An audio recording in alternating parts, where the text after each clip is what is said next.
12 జిల్లాలతో కూడిన ప్రత్యేక రాయలసీమ రాష్ట్రం లేదా కేంద్రపాలిత ప్రాంతం ఏర్పాటు కోసం 2029 లోపు బిల్లు ప్రవేశపెట్టాలని రాయలసీమ రాష్ట్ర సమితి జాతీయ అధ్యక్షులు డాక్టర్ కుంచం వెంకట సుబ్బారెడ్డి డిమాండ్ చేశారు. ఈ సీమ సాధన ఉద్యమ కార్యాచరణను చర్చించేందుకు ఆగస్టు 22వ తేదీ ఉదయం 11 గంటలకు అనంతపురం టౌన్ ఎన్జీఓ ప్రాంగణంలో ప్లీనరీ సమావేశం నిర్వహించనున్నారు. రాయలసీమకు జరుగుతున్న అన్యాయాలపై పోరాటానికి, భావితరాల భవిష్యత్తును మార్చడానికి మేధావులు, విద్యావంతులు మరియు సీమ ప్రజలందరూ తరలి రావాలని ఆయన పిలుపునిచ్చారు.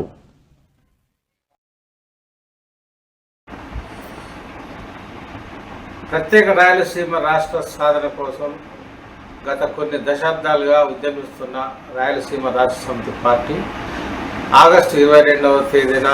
అనంతపురంలో తదుపరి ప్లీనరీని నిర్వహించుకుంటుంది. ఆ దశగా ఇప్పటికే చకచక సన్నాలు కూడా డాక్టర్ పార్టీ వ్యవస్థాపక జాతీయ అధ్యక్షుడు మరియు కంటెస్టెడ్ ఎంపీ కూడా అయిన డాక్టర్ కుంచం వెంకట సుబ్బారెడ్డి ఆధ్వర్యంలో ఏర్పాట్లు కూడా జరుగుతున్నాయి. పార్టీ ప్లీనరీ వేదికగా జరగనున్న ఈ సదస్సు నేపథ్యంలో పెద్ద ఎత్తున రాయలసీమ సమాజం పాల్గొని సత్తా ఏమిటో చూపాల్సిన అవసరం ఉందని, ఇది చారిత్రాత్మకమైన ఒక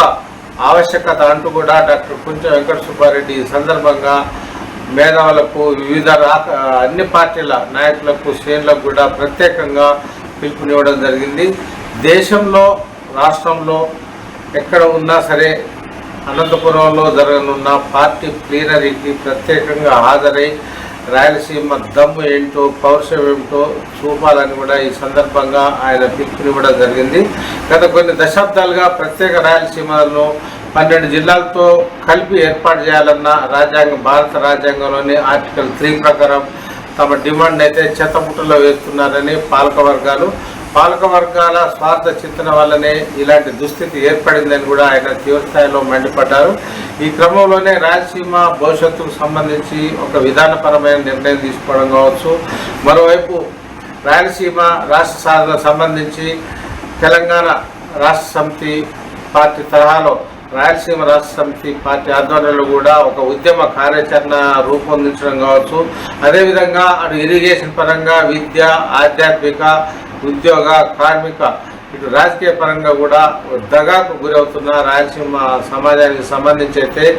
అనంతపురంలో జరగనున్న ప్లీనరీ వేదికగా కూడా లోతుగా చర్చలు ఉంటుందని, ఈ సందర్భంగా అనేక తీర్మానాలు ఆమోదించి కేంద్ర ప్రభుత్వానికి కానీ రాష్ట్ర ప్రభుత్వానికి కానీ ఒక ఛాలెంజ్ విసరనున్నట్టు కూడా ఈ సందర్భంగా డాక్టర్ కుంచం వెంకట సుబ్బారెడ్డి అయితే ప్రకటించడం జరిగింది. తాము నిర్దిష్టమైన డేట్లోగా ఒక డెడ్ లైన్ విధిస్తున్నామని,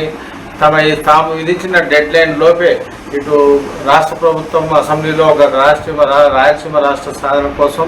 ఒక తీర్మానం ఆమోదించి కేంద్రానికి పంపించాలని కూడా తాము కోరుతున్నామని, అదేవిధంగా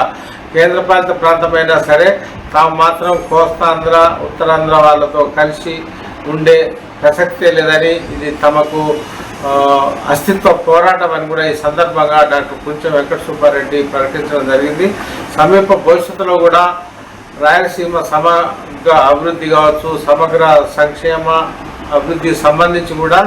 అనేక చర్యలు తీసుకుంటుండే, మరోవైపు ప్రత్యేక రాష్ట్ర సాధనకు సంబంధించి కూడా తాము నిర్దిష్టమైన కార్యాచరణతో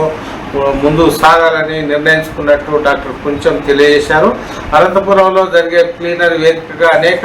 తీర్మానాలు ఆమోదించి రాయలసీమ ఉద్యమానికి సంబంధించి ఒక దిశానిర్దేశం మాత్రం ఖచ్చితంగా చేస్తామని కూడా డాక్టర్ కుంచం వెంకట సుబ్బారెడ్డి తెలియజేశారు. వాస్తవానికి కేంద్రంలో అధికారంలో ఉన్న ఎన్డీఏ కూడా గతంలో ప్రత్యేక రాయలసీమ రాష్ట్ర సాధన ఇస్తామని, అదేవిధంగా చిన్న రాష్ట్రాలకు అనుకూలం అంటూ తీర్మానాలు చేసి అనంతరం మాట తప్పిందని, అదేవిధంగా రాయలసీమ రాష్ట్రంలో పుట్టిన మరోవైపు వైసీపీ అధ్యక్షుడు జగన్మోహన్ రెడ్డి కావచ్చు, టీడీపీ అధ్యక్షుడు చంద్రబాబు నాయుడు కావచ్చు, తమ సొంత రాష్ట్రం విషయంలో కూడా, సొంత ప్రాంత సీమ ప్రజల విషయంలో కూడా, ప్రత్యేక రాష్ట్ర సాధన విషయంలో కూడా సహకరించకుండా రాజకీయ స్వార్థ ప్రయోజనాల కోసం పబ్బం గడుపుకుంటున్నారని కూడా ఈ సందర్భంగా డాక్టర్ కుంచం తీవ్ర స్థాయిలో విరుచుకుపడ్డారు.